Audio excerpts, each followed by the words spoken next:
Voy a transmitirles la experiencia de estos 10 años utilizando el PET-CT en oncología en general, pero en este caso específicamente en el cáncer de pulmón.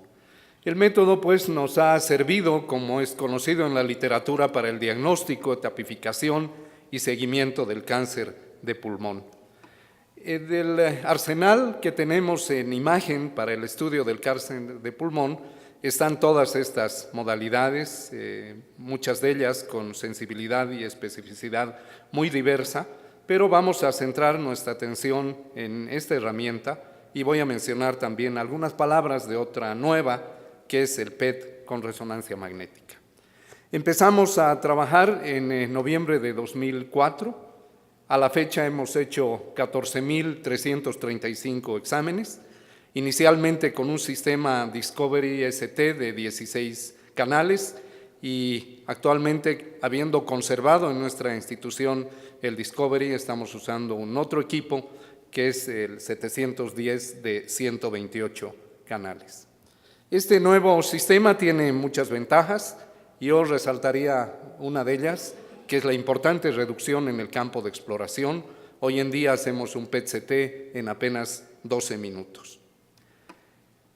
La combinación de tomografía y PET ha sido una suma de 1 más 1 igual a 3, porque entre ambos métodos la información funcional sumada a la morfología ha hecho que los estudios sean más precisos y que tengamos también información de la actividad metabólica. PET-CT, pues, es la modalidad de diagnóstico por imagen de mayor crecimiento en los últimos años y en oncología, en términos generales, ha servido para confirmar malignidad, para determinar con precisión el sitio de las lesiones, para etapificar, para guiar en caso de radioterapia, para evaluar la respuesta al tratamiento, para la sospecha de recurrencias y para el seguimiento de los pacientes. Si revisamos la literatura de diversos metaanálisis de cómo se ha usado el PET en oncología, la mayor parte de sistemas que trabajan con este método han descrito cuáles son los tumores estudiados con mayor frecuencia por ellos. Esto es lo que ha ocurrido en nuestro centro y, como ven, pues, entre linfoma, pulmón y mama son la mayoría de los casos que hemos estudiado. Para quien no está muy familiarizado con el método, pues implica el someter a un paciente simultáneamente a tomografía computada y a tomografía por emisión de positrones, inyectar diversos trazadores, el de amplio espectro y más empleado es la 18-FDG, y está basado en que las células tumorales consumen más glucosa que las normales y eso permite la detección de anormalidades. Todo esto está basado en que la glucosa, cuando llega a ponerse en contacto con la membrana celular, es introducida al citoplasma a través de unos elementos que se denominan GLUT. Estos elementos transportadores de la molécula de glucosa son muy importantes. Posteriormente, la glucosa entra al citoplasma, sigue una vía metabólica, se bloquea, ahí se acumula y de ese modo la podemos detectar posteriormente. Estos transportadores de membrana se han estudiado de manera muy amplia. Algunos son más abundantes en ciertas variedades histológicas y eso va a permitir con el tiempo el diseño de muchos otros nuevos trazadores. En términos generales, lo que obtenemos es una imagen tomográfica de muy alta resolución espacial, la información funcional de la captación del radiotrazador y la imagen unida de ambos sistemas. ¿Cómo sabemos si el paciente tiene una anormalidad? Utilizando varias herramientas, una muy importante es la inspección visual, la capacidad que tiene el médico de comparar la captación de una lesión con el entorno, y el otro es un sistema semicuantitativo, este valor de captación estandarizado, nominado como SV, que nos permite, después de una fórmula, saber numéricamente cuánto están captando las lesiones. Se usa de manera convencional un umbral de 2.5 a 3 para diferenciar lesiones benignas de malignas. ¿En qué variedades histológicas es más útil el PET-CT? En el cáncer de células no pequeñas, donde está el adenocarcinoma, con una excepción acá que quiero anotar, el antes conocido como carcinoma bronquiolo-alveolar, que hoy se conoce como adenocarcinoma in situ, mínimamente invasivo o invasivo lipídico y mucinoso. Aquí la información del PET-CT es menos valiosa y depende de la diferenciación celular. Y se interrogó también en los primeros tiempos el uso en el cáncer de células pequeñas, sin embargo, como les voy a mostrar en adelante, eso ha cambiado. Ya se ha dicho en este foro que la cirugía es el único procedimiento curativo en estos pacientes y eso requiere una etapificación anatómica muy precisa. Esa, pues, es nuestra tarea fundamental como especialistas en imagen. Reconocer también cómo han variado a lo largo del tiempo los sistemas de etapificación.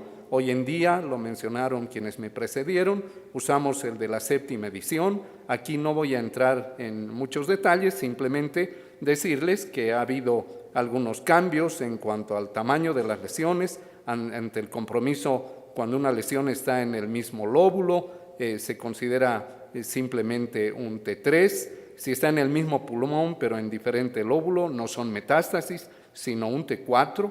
Y únicamente hablamos de metástasis cuando hay lesiones en el pulmón contralateral, teniendo en cuenta que si es una metástasis intratorácica usamos la letra A y si es extratorácica la letra B. También ha habido un cambio en el compromiso de la pleura.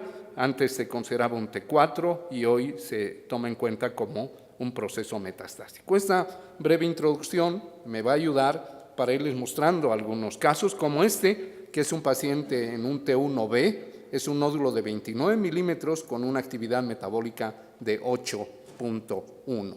Y aquí voy a aprovechar de hablar de los problemas que hemos tenido, que ya se han mencionado, en el caso de los nódulos.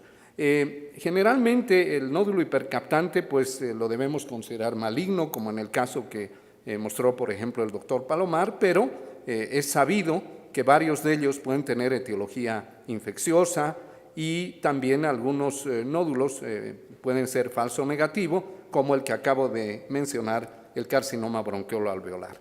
Aquí hay un ejemplo de este paciente fumador que tenía un nódulo con actividad metabólica, parecía un proceso neoplásico. Sin embargo, nosotros cuando estudiamos un paciente con un nódulo en el PET, le hacemos también un estudio perfusorio utilizando todas las virtudes de la tomografía computada para el estudio de los nódulos. Y en este caso en particular, nos percatamos cómo el nódulo tiene un reforzamiento periférico lineal de zona de transición muy nítida con un centro hipodenso. Y esta ha sido una característica por tomografía computada bastante clásica de los nódulos inflamatorios. Es pues que si combinamos el PET con todo el potencial de la tomografía computada en un mismo tiempo, la posibilidad de distinguir nódulos inflamatorios va a ser un poco mejor para nosotros. Y hay una herramienta adicional con el PET. Cuando sospechamos etiología inflamatoria, es recomendable hacer una adquisición tardía, algo que en la literatura sajona se llama el dual time point, y ver qué pasa con esa captación una hora después de la inyección del estudio inicial. Si la captación se eleva, lo más probable es que el paciente sí tiene una neoplasia. Si la captación disminuye, lo más probable es que es un proceso inflamatorio. Y si permanece igual, la situación es un poco incierta. Pero son esas dos herramientas adicionales que de algún modo nos permiten reconocer un proceso inflamatorio versus uno tumoral. Yo aproveché el caso del doctor Palomar para hacer esa consideración ahora. Este es otro caso de un paciente con un nódulo sólido, con un poco de vidrio esmerilado alrededor. Le hicimos 2 PET-CTs, ambos fueron negativos, pero el nódulo estaba creciendo. Otro criterio clásico de imagenología torácica. Si el nódulo está aumentando de tamaño, aunque metabólicamente no sea activo, se decidió que se operara y fue un adenocarcinoma. Entonces, los criterios clásicos de la tomografía deben utilizarse para potenciar la información del PET-CT. Hablando de un factor T, en el T2, recuerden que es un dato muy importante el conocer que haya una distancia de 2 centímetros entre la carina y el tumor. Eso con una tomografía computada es un poco complicado determinar, más aún si un paciente tiene una telectasia. A veces es difícil saber dónde termina el tumor y dónde empieza la telectasia. En todos estos años, esta es una información que yo considero muy importante. En el PET-CT es bastante más factible conocer cuál es el sitio de afección respecto a la pared del bronquio, cuál es la distancia entre la carina y la zona de compromiso, y la diferenciación entre tumor y atelectasia es bastante más elocuente, como estamos viendo en este caso. Hablando de invasión a la pared, se ha mencionado que la resonancia magnética es uno de los mejores métodos demostrando esto. Sin embargo, el PET-CT también tiene un factor de ayuda muy importante en estos casos. Les muestro este ejemplo donde se ve una lesión sólida en contacto con la pared torácica, se demuestra la actividad metabólica y hay un signo clásico de tomografía computada que es la interrupción de la grasa extrapleural. Esta hipodensidad que se encuentra aquí es la grasa extrapleural, está interrumpida en este sitio y si vemos el estudio con actividad metabólica, casi exactamente en este nivel, la actividad metabólica se extiende hacia la pared torácica. Otro dato clásico que permite potencializar la información del PET-CT y corroborar que en este caso el paciente lo más probable es que tiene invasión a la pared. Hablando de invasión vascular, pues la tomografía computada con su gran virtud de demostrar con detalle las estructuras vasculares es muy elocuente en este caso, ni se diga cuando la invasión es mayor, como en este caso, al corazón y a la pleura. Aquí la información del PET es, pues, corrobora lo que uno ya puede ver con la tomografía computada. En ese caso, en casos del derrame pleural maligno, que les dije que antes se catalogaba como una lesión T4 y ahora es un M1A, también en estos 10 años el PET-CT nos ha servido mucho. ¿Por qué? Porque los pacientes con tumores pulmonares pueden tener derrames por diversas circunstancias, pero si ese derrame se asocia a engrosamiento pleural, que también puede ser por diversas circunstancias, pero si además se asocia a hiperactividad metabólica, podemos ser un poco más certeros en decir este derrame pleural evidentemente es maligno y el estadio del paciente es diferente. Hablando de los ganglios, la séptima edición no ha modificado. Recuerden que N1 son ipsilaterales peribronquiales, ipsilaterales ciliares, N2 son ya mediastinales y N3 son contralaterales. La demostración de estos ganglios contralaterales es algo sumamente importante. Amén de que los especialistas en imagen debemos hablar pues el mismísimo lenguaje de nuestros colegas cirujanos, oncólogos, neumólogos. Hago énfasis con mis compañeros que es muy importante decirle al clínico en qué nivel ganglionar hay un ganglio, de qué dimensión y si ese ganglio tiene o no tiene actividad metabólica. Este es un metaanálisis que resalta la sensibilidad y la especificidad del PET-CT, teniendo en cuenta que hay una pregunta aquí que ya se ha tratado en la mañana: si los ganglios son negativos, vamos a evitar la mediastinoscopía, vamos a utilizar el ultrasonido, y sabiendo también que ninguna modalidad es capaz de mostrar micrometástasis. Para eso, pues, se usa hoy en día el ultrasonido endobronquial, al cual el doctor Santillán y el doctor Palomari ya hicieron alusión, con una biopsia dirigida. Esto se ha estudiado después del PET-CT. Aquellos ganglios que sean sospechosos por PET-CT, probablemente el paciente se va a beneficiar mucho de la corroboración histológica con esta modalidad de biopsia transbronquial. El punto clave, pues, es saber si el paciente está en un N2 o en un N3. Los valores de sensibilidad y especificidad del PET son obviamente superiores a los demás métodos, pero yo les quiero reflejar nuestra experiencia en todo este tiempo. Cuando estamos usando solo tomografía computada, pues hay una cantidad de ganglios que lucen inocentes por su dimensión, por su morfología, y sin embargo muchos de ellos tienen una verdadera relación directa con los tumores. Esto ha hecho la diferencia. El PET-CT es un método que puede darnos información mucho más allá de los aspectos morfológicos de las lesiones, como en este caso.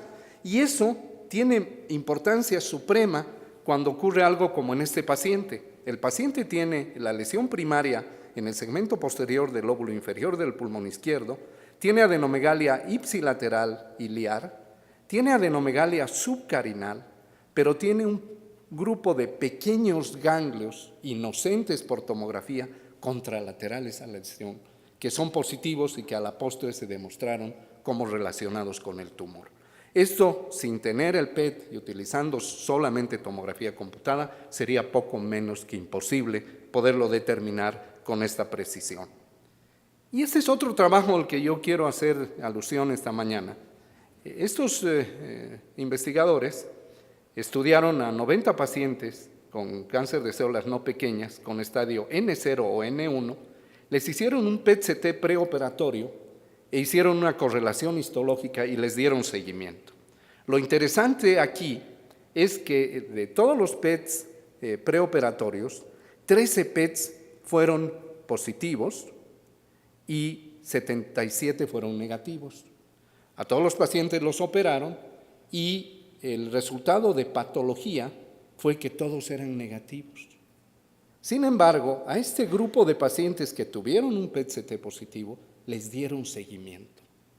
Y todos estos pacientes tuvieron recurrencia. Entonces, ¿qué quiere decir? Quiere decir que la patología negativa y un PET-CT positivo con alto porcentaje de recurrencia tal vez es un falso negativo de la patología, lesiones micrometastásicas, que inicialmente pudieron no haberse reconocido, más que un PET-CT falso positivo. Esta es la conclusión de estos autores, que es algo sumamente importante, el saber que pacientes en los que la patología inicialmente fue negativo, todos tuvieron recurrencia después de haber tenido un PET-CT positivo. Es algo que tenemos que tomar muy en cuenta y por eso lo traje a colación aquí hoy. Las metástasis del cáncer de pulmón, pues como es bien sabido, pueden ir al hígado, a las adrenales, al cerebro y al hueso. Debo decirles que el PET-CT no es tan buena herramienta para el hígado, para metástasis hepática. Aquí muchas veces tenemos que, durante el PET, hacer un estudio trifásico con contraste para ver mejor el hígado y si hay dudas, pues es mejor usar una resonancia magnética. Sin embargo, en el caso de las adrenales, por ejemplo, y el hueso, el método es muy útil. En el cerebro, tenemos que seguir usando la resonancia magnética. Se ha demostrado que la visibilidad de metástasis puede alcanzar hasta un 20%, esta detección de metástasis, que no son demostradas por otros métodos. Aquí está un grupo de autores y cómo el porcentaje de metástasis en algunos casos alcanza el 20%. Nos ocurre, por ejemplo, en las adrenales, algunas de ellas que tomográficamente lucen relativamente inocentes, suelen tener hiperactividad metabólica. Aunque esto puede ser simplemente una observación incidental, cuando el submax es muy alto, la posibilidad de metástasis también lo es, con estos valores de sensibilidad y especificidad. Entonces, esta hiperactividad metabólica, aún sin cambios morfológicos muy aparentes, puede demostrar lesiones metastásicas a las adrenales. En el hueso, esto es aún más sorprendente. En estos 10 años, todos los días observamos esto. En la tomografía computada, el estudio es poco elocuente y cuando vamos a ver inmediatamente las imágenes del PET, vemos lesiones metastásicas a veces sutiles. Y esto ocurre por lo siguiente: las metástasis en el cáncer de pulmón pueden ser líticas, pueden ser mixtas, pueden ser blásticas, pero en cáncer de pulmón más de la mitad de ellas comprometen solo la médula ósea. Y este es el ejemplo más interesante. Aquí está comprometida solo la médula ósea. Por tomografía computada no se ve prácticamente nada. Sin embargo, la actividad metabólica es muy intensa. Esto nos pasa día con día en el PET-CT. En el cerebro, ya les adelantaba antes, por lesiones pequeñas, tenemos que seguir usando resonancia magnética con gadolínio para etapificar mejor a los pacientes en los cuales haya sospecha de compromiso del sistema nervioso central. Si nosotros unimos toda la información del PET-CT, el impacto en el tratamiento y el cambio de estadio, usando sistemas convencionales versus PET-CT, puede ser hasta de un 62%. Entre un 30 y un 62% de pacientes etapificados con PET-CT versus sistemas convencionales han cambiado su estadio original. Y eso pues hace un poco más nítida la línea divisoria entre aquellos pacientes que son irresecables versus los que son resecables.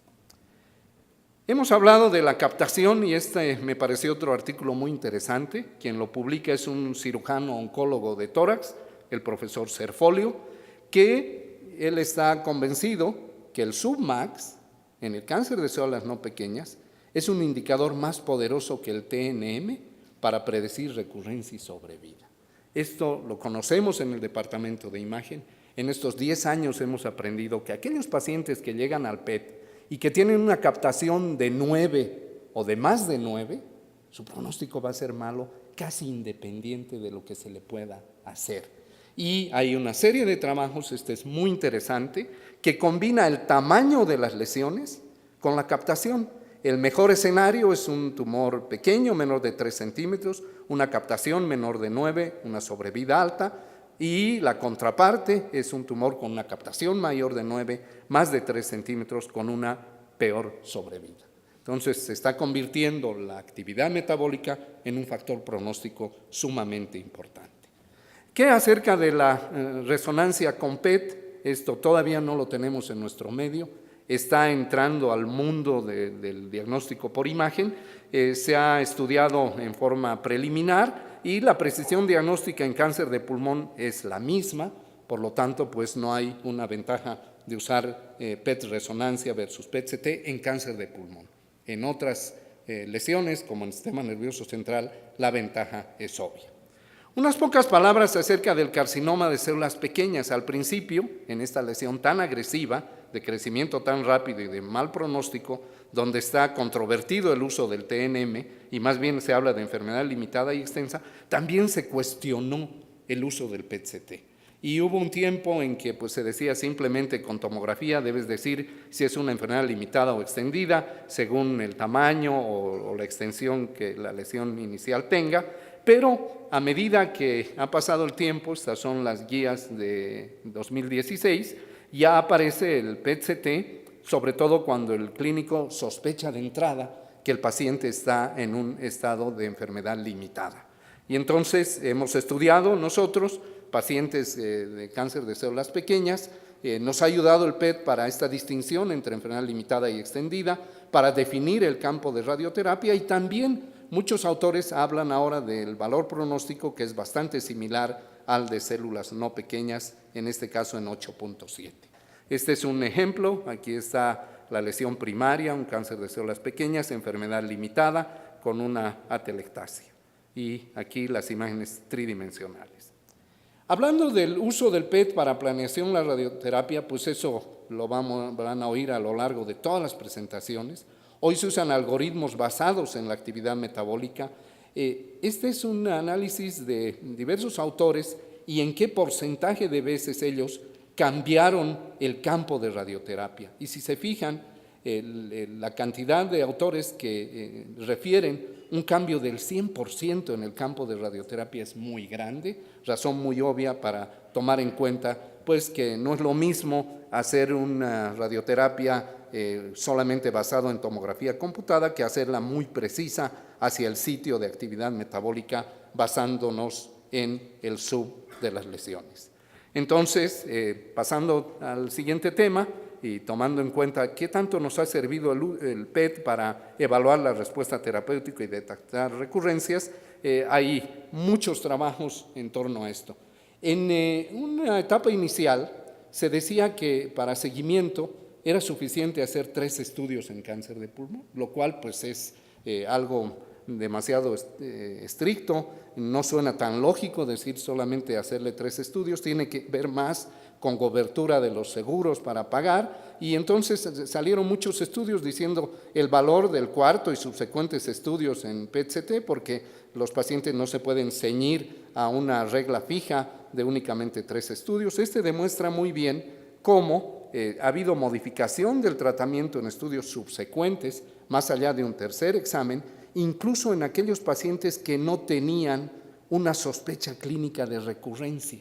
El empleo de un siguiente PET de seguimiento para ver cómo va el paciente ha cambiado el manejo hasta en un 28% de los pacientes en este trabajo en particular.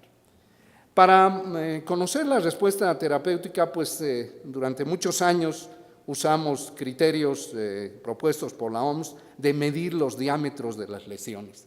Y esto pues resultaba un criterio eminentemente morfológico, que para saber si un paciente respondía tenías que demostrar que la lesión estuviera más pequeña, lo cual hoy en día sabemos que pues, no tiene realmente un asidero verdadero. Y hoy usamos este sistema PERSIST para dar un criterio de la respuesta a los tumores. Hablamos de una respuesta completa cuando después de actividad metabólica en un estudio de seguimiento ya no la hay. Respuesta parcial es una disminución del 30% en el SUB, esa enfermedad progresiva se incrementa más del 30% o estable cuando no alcanza los demás criterios, amén de otros detalles que hay por aquí. Esta es una forma para nosotros los radiólogos y en estos 10 años nos ha servido mucho de decirles a ustedes los clínicos en forma muy categórica lo que pensamos. No simplemente decir, bueno, que creo que al paciente le va bien, no. Hay una respuesta completa, una respuesta parcial, una enfermedad progresiva o el paciente está igual de una manera más cuantificada en base a la actividad metabólica e incluso en nuestros sistemas es posible graficar esto en colores y demostrar cuándo es progresiva, estable, hay respuesta parcial y completa, etcétera, etcétera. Hoy el tratamiento del cáncer de pulmón es muy diverso, nos van a hablar en la mañana de todo esto con detalle, pero quiero resaltar el uso del PET-CT. Este examen se hizo antes y después del erlotinib y se ve cómo, aun cuando no hay un cambio morfológico real en esta lesión, la actividad metabólica ha disminuido. O cuando a un paciente se le hace tratamiento de ablación por radiofrecuencia, en este caso estamos viendo lo mismo, cómo la lesión puede estar del mismo tamaño o incluso más grande, pero la actividad metabólica ha disminuido. Esta determinación del aspecto funcional de las lesiones es lo que yo resaltaría del PET-CT. Unas pocas palabras de otros trazadores. Hoy el arsenal de trazadores es muy grande. En términos de cáncer de pulmón, además del de amplio espectro, que es la FDG, estamos usando con bastante éxito el galio 68, especialmente para lesiones neuroendocrinas. Recuerden que algunos tumores de células pequeñas, tumores de células grandes, tienen receptores que se pueden demostrar utilizando estos trazadores específicos para lesiones neuroendocrinas. Existe también en nuestro medio la fluorotimidina, que es un trazador muy útil, es muy costoso y la verdad no hemos hecho exámenes en pulmón con fluorotimidina, solamente en cerebro, pero hay que tomarlo en cuenta. Aquí les hablo de la fluorotimidina, que es muy interesante. Es un radiotrazador que está basado en la proliferación de DNA, está menos sujeto a los problemas de falsos positivos por lesiones inflamatorias respecto a la FDG y luce como un buen radiotrazador. Lamentablemente, como antes les decía, es muy costoso y lo hemos usado poco. Hablando de las lesiones neuroendocrinas, pues todos ustedes conocen los tipos de lesiones, ya mencioné las pequeñas, células grandes, los carcinoides típico y atípico, y por localización central o periférico. Aquí hay algo muy interesante. Hemos usado galio 68 dotatate, dotatoc y dotanoc. Los tres son en algún modo similares, nos han dado información anatómico y funcional muy buena, han servido para planear el tratamiento, para las recurrencias, y yo resaltaría para las lesiones adicionales. Muchas veces llega el paciente y encontramos una lesión endobronquial, parece un primario de pulmón y parecería que ahí se termina todo. Pero cuando hacemos el estudio de cuerpo total, de pronto el paciente tiene una lesión en el mesenterio, tiene otra lesión en el hígado y tiene una lesión en el hueso. Hay muchos, aunque no es una patología tan frecuente, cada vez los vemos con mayor intensidad en los departamentos de imagen. Y algo que es aquí muy interesante es que el PET-CT nos ayuda a distinguir un tumor neuroendocrino típico de uno atípico. En los tumores típicos, la captación del galio es muy alta, puede llegar hasta 66 de sub y curiosamente no captan FDG. Estos son los que tienen mejor pronóstico. Los atípicos no captan mucho galio, apenas llegan a 18, pero tienen una alta captación de FDG. Lo ideal entonces en estos pacientes es utilizar ambos trazadores. Aquí tengo un interesante ejemplo de un paciente que tenía una lesión endobronquial. Inicialmente le hicimos el estudio con FDG, es negativo, y posteriormente le hicimos pues su endoscopia virtual, lucía claramente como un carcinoide y usando el galio 68 DOTATOC, la actividad metabólica aquí es muy alta, este sería un carcinoide bronquial típico por este comportamiento de FDG y galio DOTATOC. Ahí están las reconstrucciones tridimensionales. Ya para terminar, debo decirles que se han hecho muchos estudios del costo-beneficio del PET-CT y habiendo estudiado diversas neoplasias en cáncer pulmonar de células no pequeñas y el nódulo pulmonar solitario, está plenamente demostrado el adecuado costo-beneficio respecto a tumores en otras partes del cuerpo.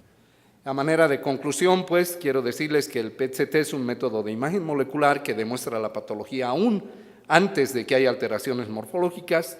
La combinación de PET y una tomografía hecha con todos los protocolos inherentes da una información muy grande.